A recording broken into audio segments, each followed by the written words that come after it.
सारे जहां से अच्छा हिंदुस्तान हमारा।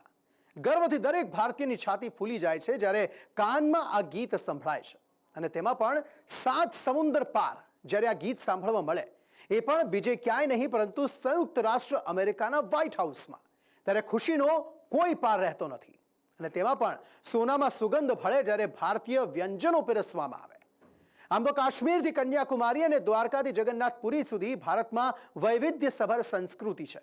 દરેક રાજ્યના ભોજનની પોતાની અલાયદી જ વિશેષતા છે, પરંતુ એક વ્યંજન એવું છે જેણે આખા ભારતને જોડ્યું છે, અને તે છે પાણીપુરી, જે ગુજરાતમાં પકોડીના નામે ઓળખાય તો ક્યાંક પતાશા તો ક્યાંક ગોલગપ્પાના નામે ઓળખાય. ત્યારે આ જ પકોડી પાર્ટી વ્હાઇટ હાઉસમાં પણ કરવામાં આવી છે, જેમાં સામેલ થનારાને જલસો પડી ગયો છે. સંદેશ વિશેષના દર્શકોને લઈ જઈએ પકોડી પાર્ટીમાં. ભારતીયો જ્યાં વસે ત્યાં તેમની ઓળખ સાથે રાખતા હોય છે. દુનિયાના કોઈ પણ દેશમાં જ્યાં ભારતીય વસતા હશે ત્યાં મિની ભારતને ધબકતું રાખવામાં આવે છે. અમેરિકામાં વ્હાઇટ હાઉસ જ્યાં તેમના રાષ્ટ્રપતિ રહે ત્યાં અગાઉ સમોસા પાર્ટીનું આયોજન કરવામાં આવ્યું હતું. હવે વધુ એક ભારતીય વ્યંજનની એન્ટ્રી થઈ છે.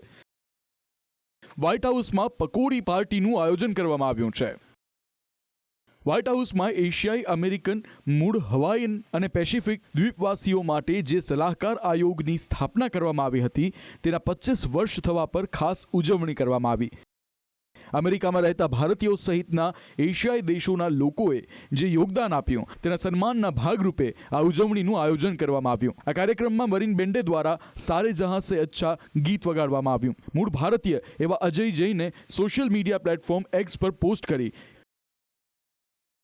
કે વ્હાઇટ હાઉસમાં રાષ્ટ્રપતિ જો બાઇડન તરફથી આયોજિત કરાયેલા AANHPI હેરિટેજ મહોત્સવમાં સારે જહાં સે અચ્છા હિન્દુસ્તાન હમારા ગીત વગાડવામાં આવતા રોમાંચિત થયો છું.